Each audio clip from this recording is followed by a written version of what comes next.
ناظرین آپ کا خیر مقدم ہے حضرت خاتون جنت حضرت سیدہ فاطمۃ الزہرا رضی اللہ تعالیٰ عنہا کی خدمت میں خراج عقیدت محبت پیش کیا جا رہا ہے۔ تاریخ عرب پر اگر آپ نظر ڈالیں اور اسلام آنے سے پہلے کی اگر تاریخ دیکھیں تو وہاں اگر بیٹیاں پیدا ہو جاتی تو اس کو بڑا عار سمجھا جاتا تھا، بڑی خفت لوگ محسوس کرتے تھے، زندہ درگور کر دیا کرتے تھے۔ لیکن یہ اسلام کے آنے کے بعد نبی کریم علیہ السلام کی قدموں کی برکت ہے کہ بیٹی کو ایک عظیم مرتبہ ملا، ماں کو ایک عظیم مرتبہ ملا، ان کو حرمت ملی، ان کو تعظیم ملی، ان کو عزت ملی۔ یہ سرکار علیہ السلام کی آمد کا صدقہ ہے کہ خواتین کو ان کی عزت اور احترام کے حوالے سے مقام مرتبہ ملا۔ اچھا مفتی صاحب یہ فرمائیے گا کہ اسلام کی نظر میں خواتین کا کیا مقام ہے، اور قرآن و حدیث کی روشنی میں اگر ہم یہ جاننا چاہیں تو کیا رہنمائی فرمائیے گا؟ بالکل دیکھیں، اللہ تبارک و تعالیٰ نے اپنے حبیب کریم صلی اللہ علیہ وسلم کو قیامت تک کے لیے ایک رول ماڈل بنایا ہے۔ لقد کان لکم فی رسول اللہ اسوۃ حسنہ۔ بے شک۔ اور رول ماڈل جو ہوتا ہے اس کے قول کو بھی دیکھا جاتا ہے، اس کے عمل کو دیکھا جاتا ہے۔ بے شک بے شک۔ اگر خواتین کے حوالے سے نبی کریم صلی اللہ علیہ وسلم کے قول و فعل کو دیکھا جائے تو دونوں طرح سے آپ عورتوں کو عزت اور عظمت اور احترام کا درس دیتے ہوئے نظر آتے ہیں۔ بے شک بے شک۔ مثال کے طور پہ جب ایک صحابی نے پوچھا رسول اللہ صلی اللہ علیہ وسلم سب سے زیادہ مجھ پر حق کس کا ہے؟ فرمایا امک، آپ کی والدہ کا۔ عرض کی ثم، پھر فرمایا امک، پھر آپ کی والدہ کا۔ تیسری مرتبہ پوچھا پھر کس کا؟ فرمایا آپ کی والدہ کا۔ سبحان اللہ۔ چوتھی مرتبہ والد کا۔ تو علماء فرماتے ہیں کہ تعظیم والد کی زیادہ ہے کیونکہ ماں پر وہ حاکم ہوتے ہیں، لیکن ماں کا حق باپ سے 3 گنا زیادہ ہے، جس میں فرق یعنی اس میں ڈفرینس اس طرح کر سکتے ہیں کہ اگر ہمیں تنخواہ دینی ہے اس میں سے ہم کچھ دینا چاہتے ہیں ماں باپ کو مثال کے طور پہ، تو 3 حصے ماں کو، 1 حصہ والد کو۔ اللہ۔ لیکن اگر وہ پانی منگاتے ہیں تو پہلے والد کو دیا جائے گا پھر والدہ کو دیا جائے گا، کیونکہ تعظیم والد کی زیادہ ہے۔ اچھا۔ لیکن یہ جو مقام و مرتبہ ماں کا سرکار نے ذکر فرمایا کہ 3 گنا ان کا حق بلند کر دیا، جبکہ باپ کا حق، باپ تو بہت بڑی چیز ہوتا ہے، اس کو ماں پر بھی حاکم رکھا۔ یہ ظاہر کرتا ہے کہ ہماری شریعت عورتوں کو ایک مقام دینا چاہتی ہے۔ ایسے پھر حکمت الہیہ آپ یہ دیکھیے کہ نبی کریم صلی اللہ علیہ وسلم کے صاحبزادے بچپن میں فوت ہوئے، جس پر معاذ اللہ آپ کو طعنہ زنی بھی کی گئی، لیکن وہ یہ نہیں جانتے تھے کہ اللہ تبارک و تعالیٰ اس معاملے میں بھی اپنے حبیب کو یکتا کرنا چاہتا ہے کہ ہر ایک کی نسل بیٹے سے چلتی ہے، اس کے حبیب کی نسل بیٹی سے چلے گی۔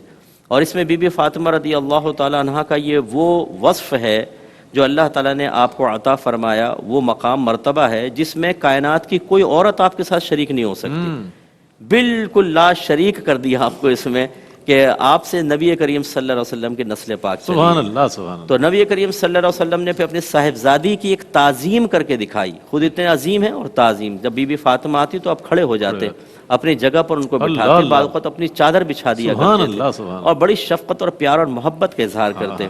اور قولی طور پہ سرکار نے فرمایا کہ اگر میں اولاد کو اولاد پر فضیلت دیتا تو بیٹیوں کو بیٹوں پر فضیلت دیتا۔ ایک روایت میں فرمایا کہ جب تم کوئی تحفہ لے کر آؤ تو پہلے بیٹی کو دو پھر بیٹے کو دو۔ بیٹیوں کے بارے میں سرکار نے فرمایا جس کی 3 بیٹیاں ہوں اور وہ ان کو پال پوس کر اچھی تربیت کے ساتھ جوان کرے، پھر ان کا اچھی جگہ نکاح کر دے، تو وہ اور میں جنت میں بالکل ایسے ہوں گے۔ سرکار نے 2 انگلیاں دکھائیں۔ پوچھا گیا رسول اللہ اگر 2 ہوں تو فرمایا 2 کے لیے بھی یہ ہے۔ صحابی کہتے ہیں اگر ہم 1 کے بارے میں کوشچن کرتے تو سرکار 1 کے بارے میں بھی ارشاد فرما دیتے۔ اسی طرح بہنوں کے بارے میں، یہاں یہ بیٹیوں کا ہے، بہنوں کا بھی ایک لفظ بہنوں کے ساتھ بھی ہے کہ جو بہنوں کی کفالت کرے اللہ تعالیٰ اس کو یہ مقام مرتبہ عطا فرمائے گا۔ پھر بیویوں کے سلسلے میں دیکھیں آخری خطبے ہیں اور سرکار فرما رہے ہیں کہ میں تمہیں بیویوں کے معاملے میں تمہیں اللہ سے ڈراتا ہوں، یہ وہ کمزور مخلوق ہے جس کو اللہ نے تمہارے تابع کیا ہے، تم ان کے معاملے میں ہمیشہ اپنے اللہ سے ڈرتے رہنا۔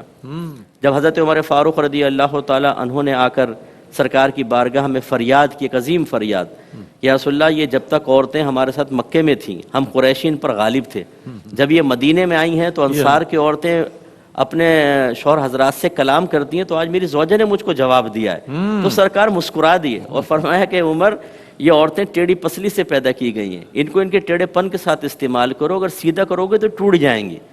یہ نہیں فرمایا جا کے 2 تھپڑ کیوں نہیں مارے تم نے، ناک توڑ دیتے، اس کی آنکھ توڑ دیتے، اوقات یاد دلا دیتے 2 منٹ میں، جیسے ہمارے خاندانوں میں ٹارزن پیدا ہو گئے نا، مصطفیٰ قریشی سلطان رائی، ماں خود عورت ہونے کے باوجود کہتی ہے تو نے اتنا سن کیوں لیا، تھپڑ کیوں نہیں مارا، اوقات یاد دلا دیتے۔ تو یہ ہمارے جی غلام بنا ہوا ہے تو غلامٹا، بالکل وہی۔ تو ہمارے یہاں تو یہ معاملہ چل رہا ہے۔ اچھا بچیاں پیدا ہوتی ہیں، ہمارا صورتحال کیا ہے؟ وہی کفار والا وصف کہ باپ جو ہے بعض اوقات منہ چھپاتا ہے، خاندان میں خبر نہیں دیتا. لڑکا ہو تو 10 آدمیوں کو وہ مطلب یہ کہ میسج فارورڈ کرے گا اور کالز کرے گا، اور بچی پیدا ہو جائے تو حالانکہ ہمیں بچیوں کی پیدائش پر فخر کرنا چاہیے، یہ تو جنت کی ضمانت مل گئی. سبحان اللہ. تو جس بھی جہت سے آپ دیکھیں، زوجہ کی حیثیت سے، بیٹی کی حیثیت سے، بہن کی حیثیت سے، ماں کی حیثیت سے، عورتوں کو ہمارا مذہب ایک عزت اور احترام دیتا نظر آتا ہے. بے شک بے شک. اور جو ہماری بہنیں کہتی ہیں جی مذہب نے ہماری آزادیاں سلب کر لی، ہاں، ایک یہ بھائی بڑا کون مسئلہ. سی آزادی چاہیے مجھے بتائیں آپ، کون سی چاہیے؟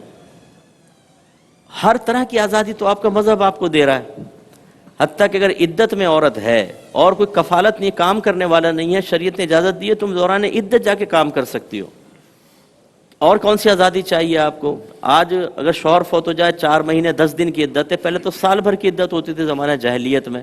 ہر طریقے سے آپ کو حقوق، عورت کا کوئی پہلو ایسا نہیں ہوگا جس میں وراثت میں اس کو حصہ نہ ملتا ہو. بالکل ہے. ہر طرح سے شریعت نے پروٹیکشن دی ہے، احترام. یہ ہماری اور غلطی ہے مہر نا. کی صورت میں مفتی صاحب، جی ہاں، مہر کی صورت میں بھی ایک بہن کی پروٹیکشن صورت ملا میں ہے. یہ تو ہماری خطا اور غلطی ہے کہ ہمارے اگر مرد غلط سلوک کریں اس کو مذہب پہ نہ ڈالیں. مذہب نے تو آپ کو آزادیاں دی ہیں. اب آپ کو بینر اٹھا کے روڈ پر آ کے اس پہ فوش قسم کی چیزیں لکھنے کی حاجت نہیں ہے. بالکل. یہ پھر مذہب کے خلاف آپ کام کر رہے ہیں، آزادی کے لیے کام نہیں کر رہے. مذہب نے تو آپ کو بالکل آزادی دی ہے عزت احترام کے ساتھ. اس آزادی کی لیمیٹیشنز کو پہچاننے کی ضرورت ہے اور اس کے مطابق اس سے استفادہ عورتیں حاصل کریں. اللہ تعالیٰ بڑا بلند مقام اور عزت عطا فرمائے. سبحان اللہ سبحان اللہ. یہ بات ہے کہ ہم اصل میں اسلام کی تعلیمات کو سمجھتے نہیں ہیں اور یہ سمجھ بیٹھتے ہیں کہ شاید ہمارے حقوق جو ہیں وہ تلف ہو رہے ہیں تو اس لیے اس طرح کی. لیکن جب دین سمجھایا جاتا ہے، بتایا جاتا ہے اس کے احکامات کو، تو معلوم ہوتا ہے کہ کتنی پروٹیکشن دی ہے. میرا خیال ہے بلکہ یقین ہے اس بات پہ کہ اسلام نے عورت کو جتنی عزت و عظمت اور تکریم دی ہے شاید ہی کسی مذہب نے دی ہو، شاید کسی مذہب نے دی ہو.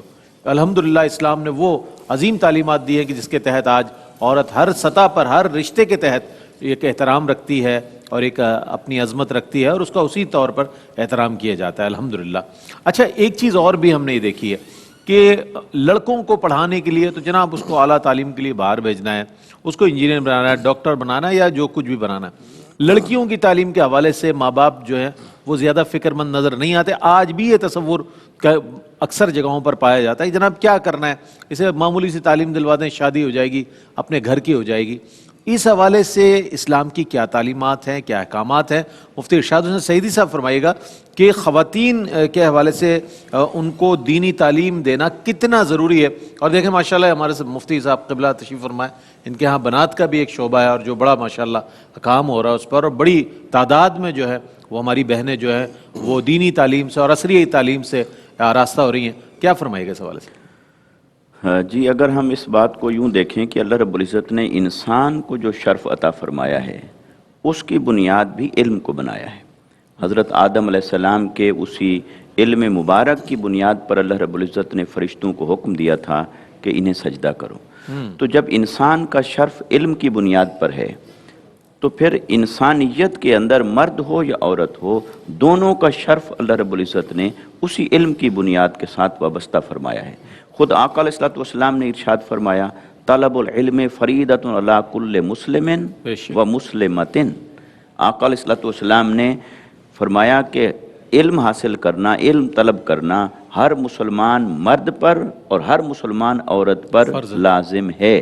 تو یہاں اگر آقا علیہ الصلوۃ چاہتے تو صرف مسلمن کہہ دینا کافی تھا، کیونکہ عام طور پر جتنے بھی احکامات آئے قرآن مجید کے اندر اور آقا علیہ السلام کی تعلیمات سے تو اس میں مردوں کو مخاطب کیا گیا ہے اور عورتیں اسی کے ضمن میں شامل ہوتی ہیں ان تمام احکامات کے اندر، ان تمام تعلیمات میں. مگر کہیں کہیں تخصیصاً انہیں مینشن کیا گیا ہے، الگ سے ان کا تذکرہ موجود ہے. تو یہاں بھی آقا علیہ السلام نے اسی علم کی اہمیت کے پیش نظر خواتین کے لیے تخصیصاً الگ سے ذکر فرمایا کہ مسلمان عورتوں پر بھی وہ علم حاصل کرنا ضروری ہے. یہی وجہ ہے کہ آقا علیہ السلام نے خود اپنے شیڈول کو یوں تقسیم فرما رکھا تھا کہ آپ نے صحابیات کے لیے بھی وقت مقرر فرما رکھا تھا، مختص فرما رکھا تھا، جس میں وہ حاضر ہوتی تھیں اور آقا علیہ السلام کی بارگاہ سے وہ علم حاصل کرتی اور دینی احکام معلوم کرتی اور اپنے لیے سیکھتی. تو آقا علیہ الصلوۃ والسلام کی یہ جو شفقت ہے خواتین کے ساتھ کہ ان کو الگ سے وقت عطا فرمانا، عنایت فرمانا پڑھانے کے لیے اور انہیں علم سکھانے کے لیے، تو یہ ہمارے لیے سمجھنے کے لیے کافی ہے کہ اللہ اور اس کے رسول صلی اللہ علیہ وسلم نے مردوں اور عورتوں کی تعلیم کے اندر کوئی فرق نہیں کیا ہے۔ اور جہاں تک تعلق ہے دینی تعلیم کا، تو دینی تعلیم تو جو بنیادی دینی تعلیم ہے، ضروری دینی تعلیم ہے، وہ تو فرض کے درجے پر ہے۔ وہ جیسے مردوں پر فرض ہے اسی طرح عورتوں پر فرض ہے۔ عورتوں پر بھی لازم ہے کہ وہ احکام کو سیکھیں، نماز کے احکام ہیں، اور اگر اللہ نے انہیں مال سے نوازا ہے تو زکوٰۃ کے احکام کو سیکھیں، وہ صاحب استطاعت ہیں تو حج اور عمرے کے احکام کو سیکھیں، اسی طرح طہارت کے احکام ہیں، اور عورتوں کے دیگر بہت سارے احکام جو اللہ نے ان کے لیے مختص فرمائے ہیں، ان کا سیکھنا ان پر لازم ہے۔ اس کے بغیر ان کے دین اور ایمان کی تکمیل نہیں ہوتی۔ تو اگر ہم اس بات کو یوں لیں کہ علم کے اوپر در حقیقت ایمان کی تکمیل بیس کرتی ہے، تو یہ کوئی مبالغہ آرائی پر مبنی نہیں ہوگا۔ تو دین اور ایمان کی تکمیل کے لیے علم ضروری ہے۔ اچھا، اب رہی بات کہ جو ہمارے معاشرے کے اندر جو پیشہ ورانہ تعلیم ہے، یا دنیاوی اعتبار سے یا روزگار کے ویو پوائنٹ سے یہ جو تعلیم ہے، یہ بھی عورتوں کے لیے منع نہیں ہے، لیکن وہ ہر ایک کے حالات کے اوپر ڈیپینڈ کرتا ہے کہ انہیں اگر مواقع ہیں تو وہ بھی ضرور سیکھیں، مگر فرسٹ پرائرٹی پہ جسے رکھنا ہے وہ دین کا ضروری علم ہے، کیونکہ عورت نے صرف اپنی اصلاح نہیں کرنی، بلکہ اس نے آپ کو ایک تربیت یافتہ نسل تیار کر کے دینی ہے۔ تو جب ایک تربیت یافتہ نسل کی تیاری اس کے ذمہ ہے، تو اس کا تعلیم یافتہ ہونا مرد سے بھی زیادہ ضروری معلوم ہوتا ہے، تاکہ وہاں ماں کی گود سے بچوں کو وہ بنیادی دینی تعلیم میسر آ جائے، معرفت الہی بھی میسر آئے، آقا علیہ الصلوۃ والسلام کی ذات کے ساتھ محبت اور آپ کی سیرت کے ساتھ تعلق بھی ماں کی گود سے اسے گھٹی میں مل جائے۔ تو اس لیے ایک ماں کا تربیت یافتہ ہونا، تعلیم یافتہ ہونا، وہ ازحد ضروری ہے ہمارے معاشرے کے لیے اور ہماری آنے والی نسلوں کے لیے۔ ام المومنین سیدہ عائشہ صدیقہ رضی اللہ تعالی عنہا، آپ تمام صحابیات میں اور امہات المؤمنین میں کثیر الروایہ ہیں، یعنی سب سے زیادہ روایات آپ سے ہیں صحابیات میں سے، تو وہ علم علم ہے، اور آقا علیہ الصلوۃ والسلام نے ان کے ذریعے سے امت کو نصف سے زیادہ علم عطا فرمایا، اور انہوں نے بھی پھر اس علم کو پھیلانے کا حق ادا کر دیا، حتیٰ کہ جن کا فتویٰ مدینہ کے اندر مسلم ہوا کرتا تھا وہ ام المومنین سیدہ عائشہ صدیقہ رضی اللہ تعالی عنہا تھیں۔ تو علم دینی اعتبار سے، دنیاوی اعتبار سے، دونوں جہتوں سے مردوں کے لیے بھی ضروری ہے اور اسی قدر عورتوں کے لیے بھی ضروری ہے۔ سبحان اللہ، سبحان اللہ، کیا ہی آپ نے خوبصورت بات ارشاد فرمائی۔ حضرت سیدہ طیبہ طاہرہ عابدہ زاہدہ محدثہ فقیہہ ام المومنین حضرت عائشہ صدیقہ رضی اللہ تعالیٰ عنہا سے لوگ اپنے مسائل پوچھا کرتے تھے، اور یہی حضور علیہ الصلوۃ والسلام کی دی ہوئی تربیت ہے کہ اس کی روشنی جو ہے صحابیات کے ذریعے بھی آگے پہنچی۔ ایک وقفے کی جانب بڑھ رہے ہیں، اور وقفے کے بعد جب میں لوٹوں گا ایک سوال آپ کے ذہن پر ضرور دستک دے رہا ہوگا۔ یہ تو دینی تعلیم کا گوشہ بتایا گیا، تو کیا عصری تعلیم بھی خواتین کے لیے ضروری ہے؟ اس کا حصول بھی ضروری ہے، تو اس کو بھی انشاءاللہ قبلہ مفتی محمد اکمل صاحب کی خدمت میں جب لوٹوں گا تو یہ ضرور سوال پیش کروں گا۔ ایک وقفہ ہے، وقفے کے بعد لوٹتے ہیں، آپ ہمارے ساتھ رہیے گا۔ شان رمضان